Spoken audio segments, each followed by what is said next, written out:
Queríamos daros la bienvenida a todos a esta rueda de prensa que, como sabéis, corresponde a la película española El Autor, film espainiarraren arira egingo dugu, orain ikusi dugu, baina gauean ere ikusiko da, sail ofizialaren barruan filmea aurkezteko zuzendaria daukagu hemen, Manuel Martín Cuenca, interpretea Javier Gutiérrez, María León, Adriana Paz eta Adelfa Calvo, los productores José Nola y Jaime Ortiz, el compositor José Luis Perales, el co-guionista de la película Alejandro Hernández, y también contamos con la presencia del autor de la novela en la que está basada la película, cualquiera de ellos, Javier Cercas, hemen dispuesto a contestar a las preguntas que quieran Horietako donori zuen galderak egitazkatu benizueke asko dira galdera horiek.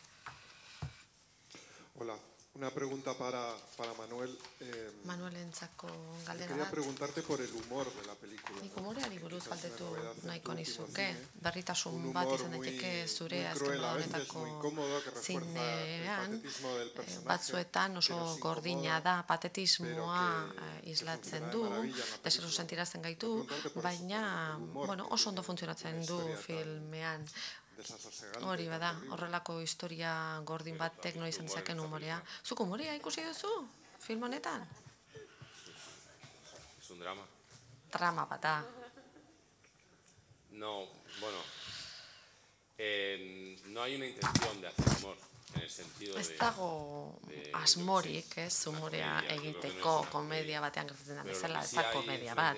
Baina badago bestelako nahi bat elebretik datorrena. Alejandro eta biok gidoia idatzi genuenean, abia puntu moduan ikusi genuen.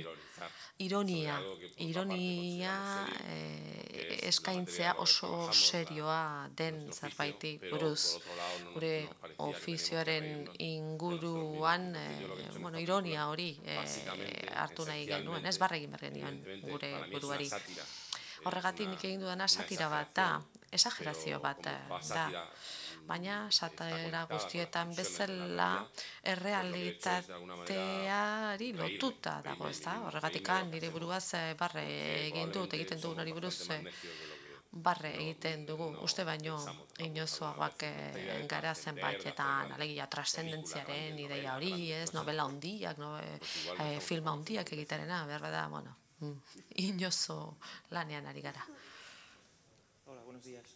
Quería preguntar hacer una pregunta al director y zuzendariari eta autorari, eta Javier Gutiérrezi ere zerbait galdetu nahi dugu. Zuzendari eta autoreari, idazleari, galdetu nahi nieke, ze uste duzuen gustatzen zaigula guri hartzaileei, alegia, engainuta sentitzea edota errealitateekin bat egitea, alegia ikusten dugun eta irakurtzen dugun horretan errealitatea ikustea. Javier Gutiérrezi honako galdera hori nahi nioke. Gidoia irakurri zenuenean, pertsonaia ezagutu zenuenean, eta pertsonaia hori ikasi zenuenean, ze nolako sentimentu zeneukan harenganako. Fase ezberdinak ikusi ditut gisa hasieran galtzaile bat da, gertatzen guztia txarra da, gero pixka bat pozten gara, ez da, ze, lorpentxo bat izan du pertsonaia, baina gero berriro hasten haizu oso ondo zindua zen, ez? Oso ondo zindua zen, baina, bukaeran, gaizto moduan ikusten dugu. Az daitezela egileak, Javier? Pues no sé, cada espectador, ez dakit ikusle bakoitzak, irakurle bakoitzak gauza ezberdinak ikusten ditu. Film bat, novela bat, zalaxe partitura bat da, eta ikusle edo irakurle bakoitzak bere erara interpretatzen du. Hor dago magia literaturena bezala, zinemarena ere bai, beraz. Ez dakit, zer gehiago esan.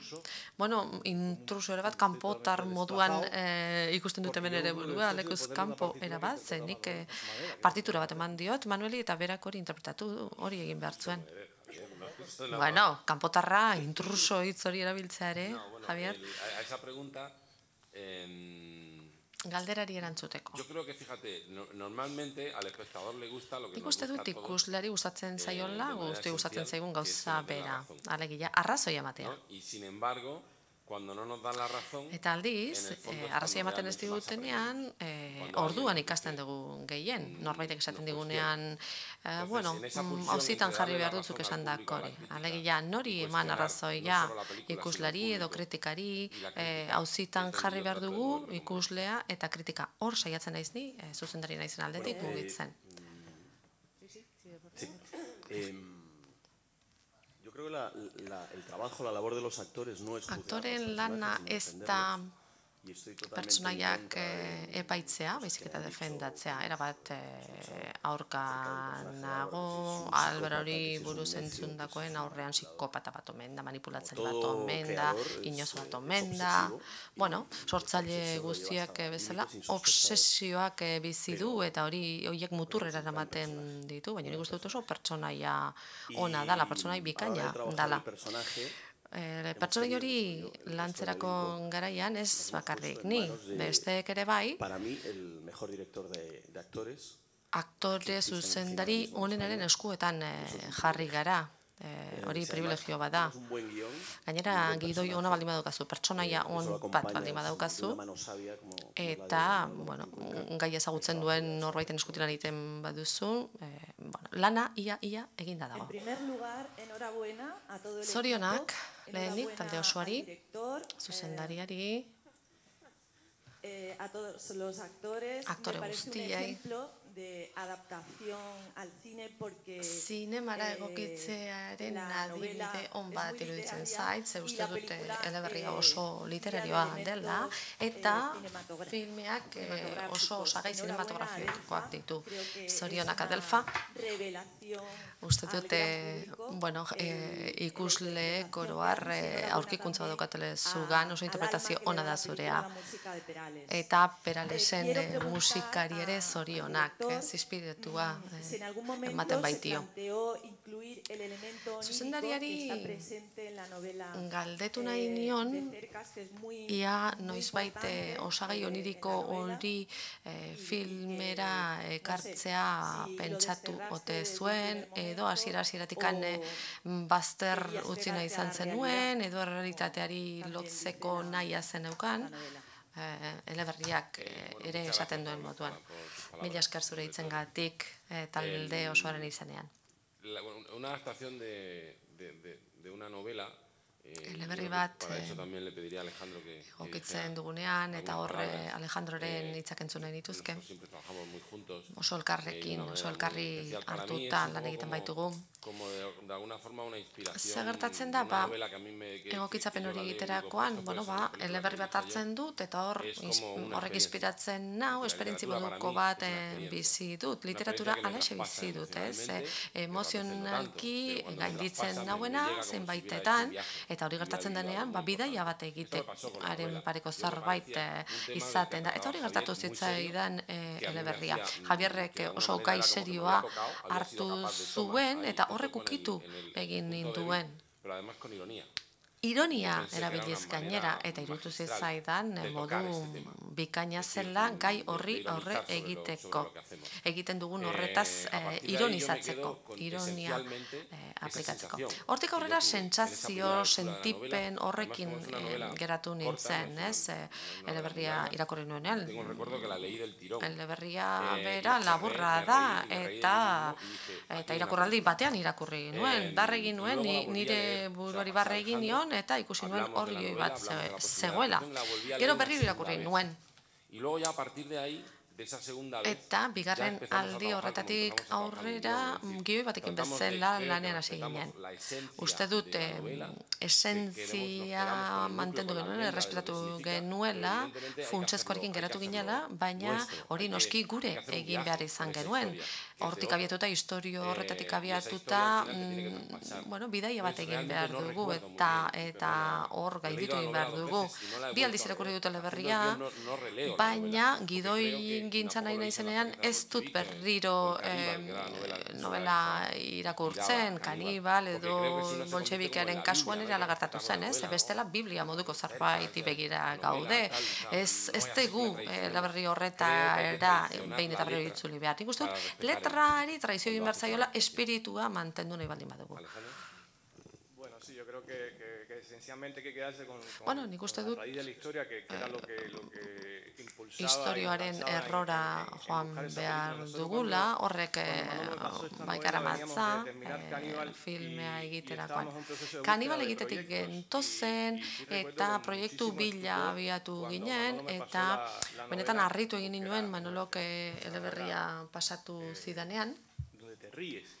Ze eleberri horretan barra egiten duzu, eta hor pentsatu nuen izugarrizko jauzi egin behar genuela, ez da, kanibaletik abiatuta ironia zeukan eleberri batera jotzea, benetako bidaia handia zen, ez da, Manolok konbentzitu egin ninduen. Eleberria oso ondo irakurtzen da, gozatu egiten da novela horrekin, baino gai konplexu gukitzen ditu, eta sorkuntzaren arlo horretan sartzen zarenean pedante ere izan zaitezke zinematik. Eta Manolek esan zian, hau ironia handiz landu behar dugu, eta eleberrian dauden osagai hoiek indartu behar ditugu. Harritu ninduen, nola ausartu zen Manolo horrelako proiektu batean abiatzeko, bere konforgunetik ateratzea zekarren, ez da, kanibale kritika ona izan zuen, baina berak ez ditu gauzak errepikatu nahi izaten zuzendari den aldetik, eta, haizu, hori niretzat ere ederra da, ni bestela nintzateken arloietan sartuko. Hiru idazlei, zerkaz zu hemen zaude, beraz, bedenkatu duzu bidaia hau, ez da? Zure eleberriak egin duen bidaia hori. Etzen, eleberria etzen hain gogorra ere, baina, beti harritzen nau, ez? Idazlea film baten aurkezpena etortzea. Hortaz zerbait esatea nahi nuke, pixka bat azaltzea zergatik zauden hemen, zergatik bedenkatu duzun film hau. Ni film honek benetan gainezka egin ditu, nintzateke inoiz gidoigintza edo idazketa ikastaro batera joango zuekin, eta sentipena daukat, irudipena daukat, autorek uste dutela besteak direla ridikuluak, ez da, barregarri geratzen direnak, ez da, humilazio sentsazio batek hartzen du. Alegia, zuen buruari barre egiten diozue bai, baino ni humilatuta edo sentitzen naiz. Eta jakin nahi nuke zein den autorearen jarrera alde horretatik, ez? Beti bi aldetan kokatzen da, ez da, deslotuta bezala ikusten dut. La pregunta es... Galdera zein da? Zer egiten du idazle batek zinemaldi batean, edo zer egiten duen idazleak bere lanean oinarrituta dagoen film baten aurkezpenera. Alegia, idazle guztiok Kijote idatzi dugula uste dugu eta Orson Wellesek zuzendu behar du, eta ez dakit hori galdetzen ari zaren. Behar bada hori da zure erantzuna. Hain serio, ni oso ondo sentitzen naiz. Esan beharra daukat, Manuel eta Jose etorri zirenean, behin lehenbiziko aldiz, elkar ezagutu genuenean, Madrilen afaldu genuen. Eta orduan pentsatu nuen, tipo hau, pitzatuta dago, erotuta dago, zoramen dau.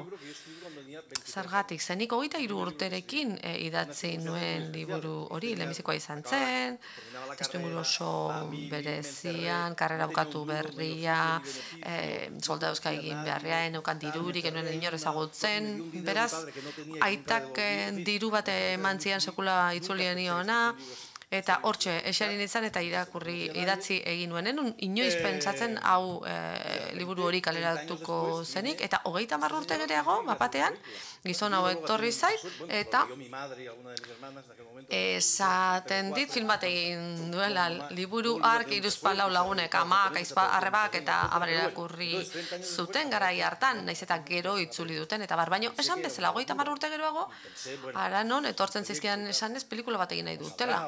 zoramena zela urte pentsatu nuen. Eta, pentsatu nuen, ze zaila den, olako zerbait egitea, ez dakitaterako den, pin. Baina zerbait bururatu zitzaidan, gidoilariak esan zuena, erabat ados nago. Film hau, kanibalekin aldetuta oso ezberdina da. Baina gero etxe dut nintzen eta pentsatu nuen, badaki zergatik egin duen film hau. Kanibalek zertzaukan oinarrian, benetako kanibal bat, ezta? Eta hau da idazlei buruz, baino kanibal garen aurretikan, aldetik. Alegia, inguruan dagoen guzti hori hartzen du, hori guztia deboratzen du, irensten dugu, guk egin nahi dugun hori egitera heltzeko. Manuelekin ados nago, eta seguru bera nirekin ados egongo dala ere. Egia da, satira bat da. Eleberriak barre egiten dio, filmeak ere barre egiten dio idazlea den edo izan nahi duen bati. Ondo dago satira bat da, baina pertsonaia horretan aldi berean duintasunia heroiko bat. Alegia, tipo horrek benetan idazle izan nahi du, eta berdintzaio noren edo zeren gainetik pasatu behar du. Eta ez, literaturan arrakasta izatea, ez, idazle izan nahi duelako, eta ororen gainetik, beste ororen gainetik hori xen nahi du. Alde horretatik, berare, kanibal bat da, ezta? Oso berikoa bada ere, hau esango dut, alegia. Eleberri bat ez da hobea edo txarragoa zinemara eramaten dutelako, baina eramaten duen horrek, Manuelek bezala bere mundua, bere ikuspegi baldin badauka, liburu horretan zerbait ikusiko du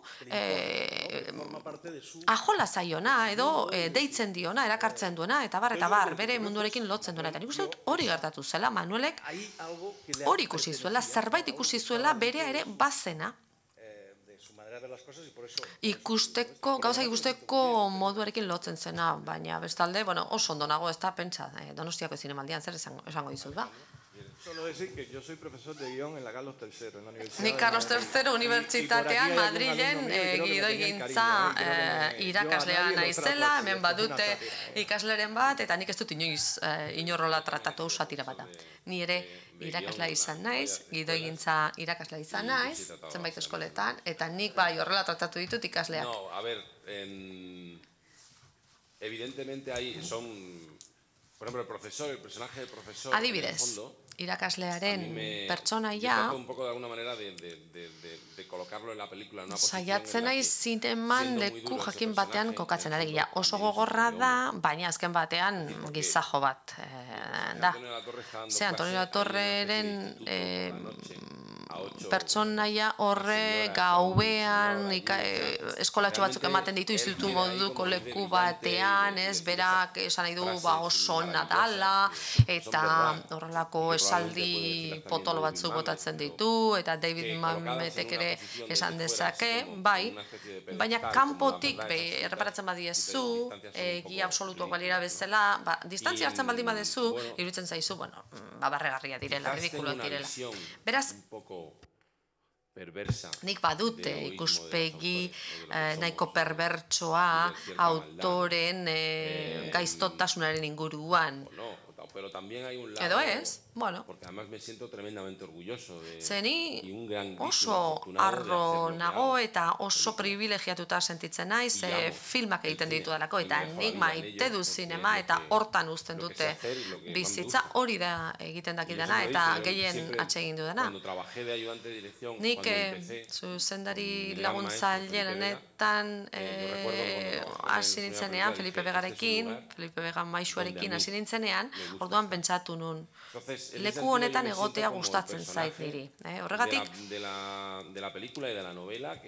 eleberriaren eta filmearen protagonista sentitzen naiz, edo pertsonaia sentitzen naiz, alegia egiten dudan hori egiten jarraitu nahi dut, horrekin gozatzeko, eta sariak sari, zinemaldiak zinemaldi, ni hemen baldin banago da, beste film bat egin nahi dudalako. Eta bide honek azkenean zentzua dauka, norbait entzuten baldin badaukat, eta dirua eskaintzen baldin baditu hurrengo filma egiteko. Prozesu hori behar bada kanpotik, barregarria zekena, irudituko zaigu, baina azken batean hori da, horretaz, geruza horietaz, guztietaz hitz egiten du film horrek, ezta? Hortan dauka sakontasuna, eta horregatik da nire ustez serioa. Javier Cercasi. Filmean, eta pensatzen dutela horrean ere bai, sortzailearen prepotentzia ikusten da. Nik galdetu nahi nioke, ea nolabait hori ote dan intelektualen, Espainiar intelektualen pekatua, ez? Prepotentzia hori gizartearen aurrean. Eta zuk, orain dela gutxi, manifestu bat sinatu dezu, Koixetek bezala, eta esaten zuen, nolabait seinalatu egin zaituztete hori sinatu, eta gero, tentsio goera honetan nola sentitzen zeren galdetu nizke. Ulertu zazuni nahiago dela filmari buruz hitz egin, jende honek urte asko eman dituzte lanean, esfortzu handi egin dute, eta orain ez gatoz ona beste zerbaitetaz hitz egitera, ulertzen dut zure galdera, baina bakarrik esango dute kezkatuta nagola, normala dan bezala, jende guztia bezala. Baina gaur, Donostian nago, hori esan diot, eta baikor jarri naiz, ez? Konponduko dugu, badago irten biderik. Konpondu beharra daukagu. Historiak erakusten digu, horrelako saltzetan sartzen garenean, Espainian batik bat gaizki bukatzen direla gauzak. Eta ez daukagu eskubiderik gaizki buka daitezen. Beraz, filmari buruz hitz egin nahi dut. Eta hori goretxe ingo du. Norbaitek esan du eleberria oso literarioa zela. Nik uste dut hori aurrela da. Eta Manuelen filmaren birtuteetako bat dela oso literario den eleberri bat film oso zinematografiko bihurtu duela. Eta hori oso ona da. Azkonak, behin, esan zuen, zinema asaltasunean gaindiezina dela. Eta ez zuen modu eskorrean edo espektiboan esaten, baizik eta berak esan nahi zuen denak pantailan agertu behar duela. Eleberrian aldiz, erabat beste modura gertatzen da. Alegia gertatzen diren gauzak protagonistaren buruan gertatzen dira, klaustrofikoa da, zentzu horretan. Zer egin dute? Manuelek eta Alejandrok barrutik atera dituzte gauza, kanpora atera dituzte, kanporatu egin dituzte, eta nik uste dut hori ederra dela. Alegia, ikusgai jartzea novelan eleberrien ikusten ez dena. Woody Allenek Bermanengatik esan zuen gauza eder bat. Espektakuluaren ikuspegi edo zentzu hori. Nik uste dute hori ala dela, ez? Plano bakoitza berez da interesgarria, jendearen aurpegiak, gorputzak, irudiak, hasiera zoragarri hori, Sevilla, udaran eta pinguino bat ikusten dugu. Hori da espektakuluaren ikuskizunaren zentzu, ez da? Nik uste dute horretatik baduela film honek, eta uste dut zaila zela hori lortzea hain barrura begirako eleberri batetik. Hori zineak egin dezake, barkatu hori literaturak egin dezake, baina zineak ez. Horren galdera? Buenos días. Esta es una pregunta para el director. Zuzendariari. Nos ha parecido que en la iruditu zaigu aurreko filmean Kanibalen istorio bat kontatzen zela, psikopata batena eta pixkanaka gizatear bihurtzen zena. Hemen berriz aldeko bidea dirudi, ezta? Pertsona ia normal bat, ia psikopata bihurtzen dena. Jakin nahi genuen pertsona horiek zineman gertatzen direnak, baina ez behar bada protagonista gisa, zergatik ekartzen dituzun zuk edo zergatik adierazten dituzun protagonista moduan. Oso ikuspegin interesgarria da. Gauza asko modu inkozientean egiten dituzu. Ez dituzu nahi eta egiten. Eta gainera, nire kasuan behintza saiatzen nahi, saiesten razionalizazio gehiagizko bat, ezta? Senak, intuizioak ikasitakoa ekartzen digu, etengabe mugitzen da hori ematen dugu. zinemaren kanonean, kanon konbentzionalean, Hollywoodetik jaso dugun horretan asko hitz egiten da heroiaren ganako empatiaz, ez? Pertsonaia horri jarraitzen diozu, lertzen duzu, ekintza heroikoak egiten ditu, azkenean pertsonaia horrek asko ikasten du, hasieran ez du maite bere Andrea, bukaeran bai, musika laguntzen digu, eta horre guztiak ematen digu empatia identifikatzea, ez da, bat egitea pertsonaiarekin. Eta azkenean badirudi, ez dakit, tipo garaia, guapoa, galaia, eta bar, ez? Begira, niri hori ez zaiz sekula interesatu, ze horiek bai saiatzen dira ikuslea erakartzen. Niri berriz, deser oso sentirazten gaituzten pertsonaiak interesatzen zaizkit, empatia zaila zaiguna haien ganako. Ze ulertu bai uler ditzakegu, ze badago gugan pertsonaia horien zerbait. Bai kanibalen eta bai hemen, zenbaitetan pentsatu izan dugu, behar bade ikusleak egin empatizetuko duela pertsonaiarekin, eta orduan zerbait txertatzen dugun agerian jarraituko duela, esaten ari garela, kontuz, empatizatu hemen, edo empatizatu nahi baldin baduzu, ordu, zure kabuz egintzazu. Oso erraza da empatia hori lortzea ikuslearengan. Ze, azkenean nahi deguna da gauza ederrak ikustea, ez gauza ederretara iristea, ez da, Disneylandiara iristea.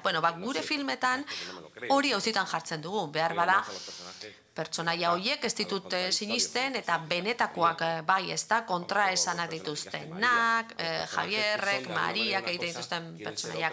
Alegia, zerbait dira, beste zerbait izan nahi dute, ez dira benetan izan nahi luketen hori. Ez dakit Alejandro horri buruz zerbait esan nahi duzun, diskurtso hau entzun da, gero? Zorionak talde osoari, benetan. Liburua irakurtzeko gogo handia daukat, ez da? Norabide baten edo bestean gertatzen zaigu, ez da? Filme ikusita gero, kasu honetan, eleberria ikusi nahi dut.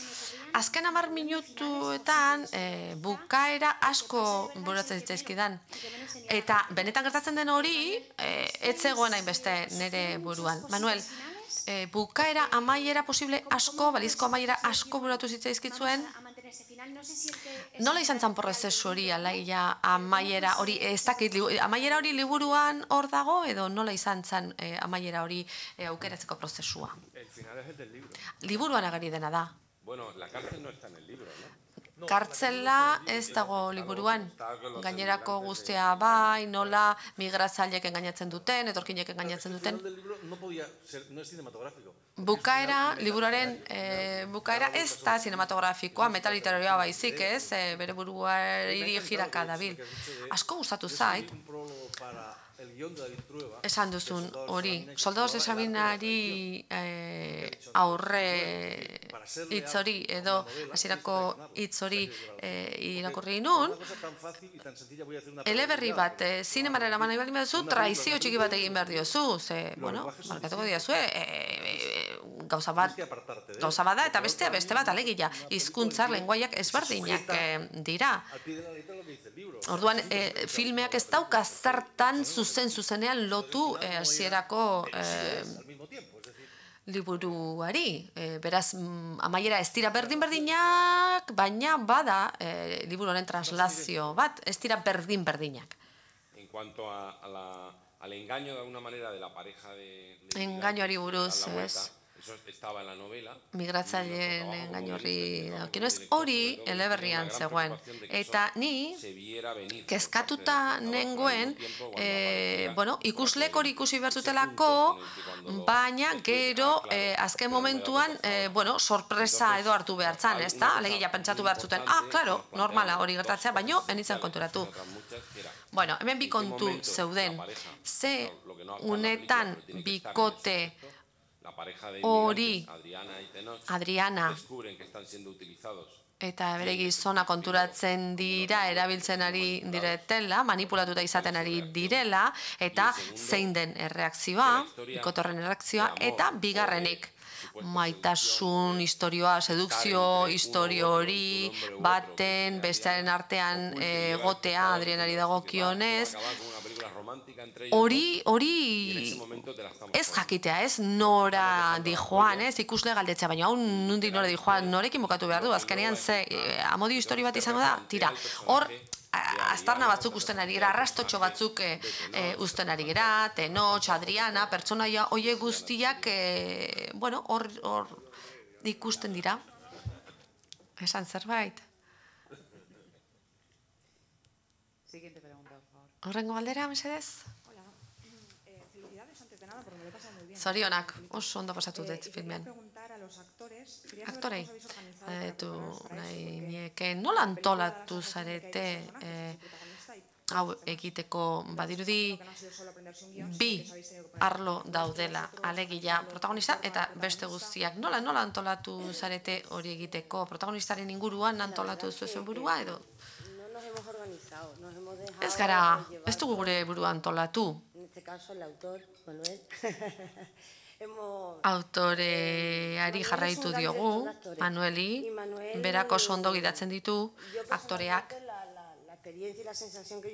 Nik izan dudan sentipena izan da bidaia bat, esperientzi bat, eta asko jokatu du berak gurekin. Asko eta asko. Niretzat, esperientzia ezberdina izan da, alegia. Filmea prestatzak ez du zerikusik izan gero filmean gertatzen den horrekin. Nik oso ondo pasatu dut, asko ikasi dut. Uste nuen banekiela ezagutzen nuela pertsonaia, baina Manuelek beti sorpresak ematen dizkitzu. Inoiz ez dezu pertsonaia erabate ezagutzen, eta antolatu berriz, berak antolatu du dena, gure mesederako. Bai, orain bai izango dut. Bera, sorpresa hartu dute Mariari entzuterakoan, niri ere hori xagertatu zitzaidan. Filmea ikusi nuenean, pentsatu, ara, ni ere engainatu egin inon. Eta lehenbiziko aldia da, hori gertatu zaidana. Rodajean zehar, etxean nengoenean, Sevillako etxean, edo sukaldean egotea eta bezatzen, ai, begira, badator Enrique eta umeak esan, ez, barkatu, etzara Irene, Adriana, baizik. Eta sorpresa hartzen nuen, harritu egiten nintzen, Manuele gurekin egin duen lanari dagokionez, hasiera-hasieratikan, 2 hilabete lehenago, rodajera baino lehenago, itxoiten gendela, Mexikora joan zen, aste buru batean, besterik gabe gu ezagutzagatik eta Tenotxetan nerekin lanean hasteko, ez da? Alegia pertsonaia hoien aurreko 10 urtei buruz prestatzeko, Sevillera joan aurretik. Beraz, ja horri esker gu martxan jarri ginean, buruan hori geneukan jada. Beste gauza bat ere egiten du, hasiera-hasieratik lehen irakurketatik aurrera sortzen du horrelako giro bat, ez da? Lehenbiziko estrenagatik, osea, berak, aizu, txakurraren papera ere egiten zuen, ez? Zaunka egiten zuen, eta orduan, karo, hori ikusita Tenotxek esan zian, ara, honi ez dago ez etzik esango dionik, ez da?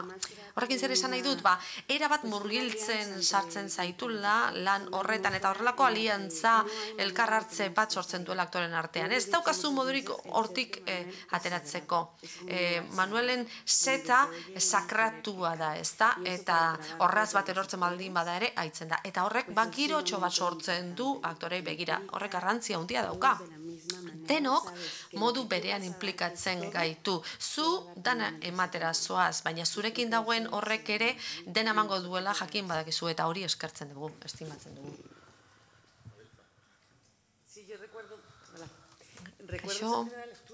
lehen irakurketa hori gogoan daukat, negarrez bukatu zuen, eta, bueno, harritu da geratu ginen, Gido itxi genuen, eta Manuel negarrez hasi izan, eta ni ere bai, horrelako emozio berezi bat sentitu genuen, ni beretan oso pozik aritu naiz, ezta. Manuelek beti besarkada bat ematen dizu sekuentzi bakoitzaren aurretik, eta, bueno, bera korrikatortzen da, belarrira, astakari bat esaten dizu, ez? Hemen esan dezin dezakedana. Zertarako, egitera zoazen guztia berria izan dadin. Sekuentzia baten erdian gaude Javier eta biok eta tartean sartzen da, ez? Gure hanken artean, eta, bueno, gainetik jarraitu behar duzu aurrera.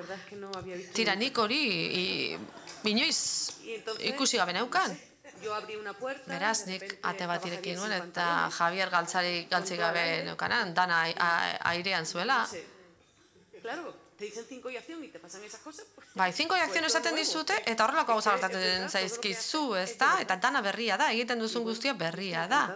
Ni benetan oso pozik nago, bueno, biluztu naizelako, baina batez ere nire barrua, nire barrena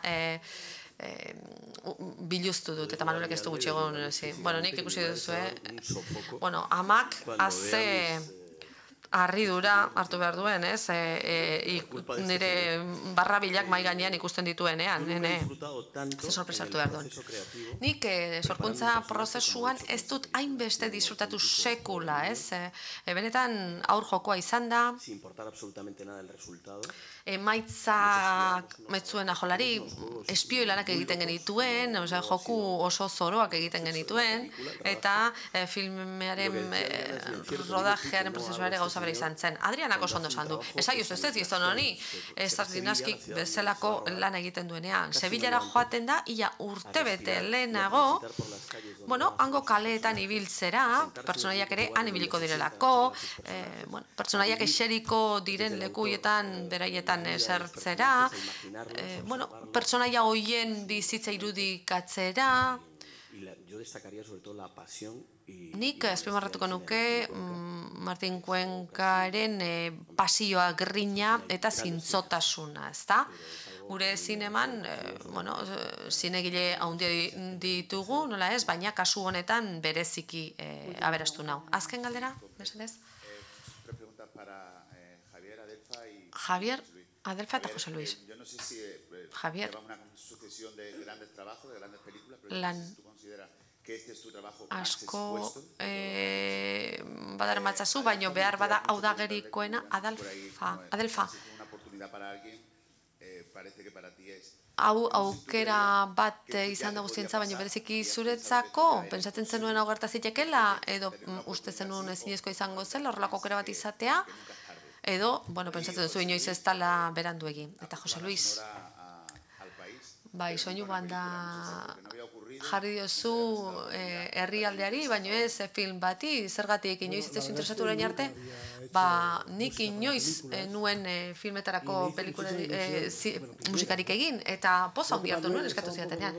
Manuel zalantzan zegoen, ez da, baietza esango nuen ala ez, inoiz ez bainuen egin, baina zerbaitek adirazi zidan horratzean bazegoela zerbait oso serioena zela. Eta pentsatu nuen, bueno, kustagun zer den hori. Eta gidoia eman zianetik aurrera, Amerikako bira handi batean abiatu nintzen, eta esan beharra dauka siesta asko galdu nituela gidoi ura irakurtzeko. Ni beti siesta egiten dut, eta orduan gidoi hori irakurtzeko grina hori neukan. Bazegoen zerbait protagonistarengan zuzenean deitzen zidana, ezta? Oiuka, galdezka eskatzen ari da, ez inspirazio iturri bat behar du, ez da? Oiuka, emaidazu inspirazioa, bueno, horixe gertatzen da, horri zuri baten gainean idazterakoan. Zer idatziko dut, nola kontatuko dut? Bestalde, pertsonaia hain zuri beltzekoa da, hain anitza da, lurrera botatzen ditu gauza logikoa zirela uste zenuen asko, eta gero ez direnak. Beraz, kantuak logikoak dira, baina baito logikoak ere, eta momentuak daude, ez da, bizitza edozein modukoa izango dena, mila koloretakoa, mila moduetakoa, eta aktorea ikusten dugu oso pozik dagoela une batzuetan, beste zenbaitetan oso triste dagoela, ez daukalako zeri eutxi idazteko nahi horretan. Eta bukaeran, zeri heltzen dio? Edo zer da hemen garrantzia duena, gizakia nolakoa den hori ikustea, benetako istorioak nolakoak direnik ez dut sekula zer asmatzen, ingurukoen bizipenei erreparatzen dietez, kalean bizitzea ikustea gertatzen zaion jendeari, edo film baten kritika, eta horre guztiak ematen dit materiala. Nik esaten dut, ni naizela kantaria biziketa istorio kontalaria. Esango nuke, kasu honetan istorioa kitzikagarria zela, serioa zela eta privilegio bat izan da Manuelentzat lan egitea eta aktore zoragarri hauekin. Benetan izugarri gustatu izan zait filmea, asko gustatu zait baita ere, kantu horiek idaztea, doinu horiek idaztea, beraientzat idaztea. Esan dezun hori oso polita da, ez? Inoiz ez da berandu. Ni oso pertsona baikorra naiz, eta beti, espero dezu, zerbait zoragarria iristea zure eskuetara. Hau ala izan da, erronka bat izan da, eta opari bat, ez? Espero nuena. Bueno, egun berria beti hasiko da, eta gauza politak gertatuko zaizkitzu behar bada. Eta hemen barruan badu zerbait hau zoragarria izango dela, esaten didana, opari bat da.